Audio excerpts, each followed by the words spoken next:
Եթե ցանկանում եք անչափ համեղ հյութալի շլիքյուվտաներ պատրաստել, ուրեմն նայեք խոլովակը միջև վերջ։ Մեզ հարկավոր է 2 կիլոգրամ տավարի յուղոտ փափկամիսը 2-3 գլուխ սոխի հետ եփել։ Համեմում ենք ըստ ճաշակի, վերջում ավելացնում կարագն անջատում։ Միսն արդեն պատրաստ իսկ վրայի շերտի համար հարկավոր է ամենամալր տեսակի բղլուրը։ Թրջում ենք մինչև կստանանք ահեսպսի խտության։ Ավելացնում ենք կարմիր պղպեղ աղ։ Վրայի շերտի համար նաև մեզ հարկավոր է 1 կիլոգրամ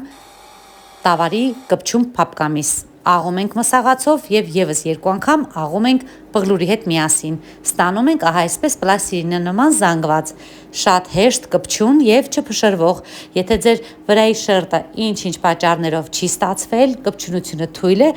նայեք, կարող է մի փոքր ջուրը քիչ է կարել կամ եւս մեկ անգամ անցկացրեք մսաղացով։ Չստացվելու տարբերակ չկա, ընդհանրապես ցանկություն է պետք։ Ահա այսպիսի շլիքյուվտաները պատրաստում ենք, դնում սառցեխցիկը եւ կարող ենք ցանկացած պահի հանել եւ համով ուտել։ Իսկ դուք եթե ցանկանում եք ավելի մանրամասն պատրաստման եղանակը,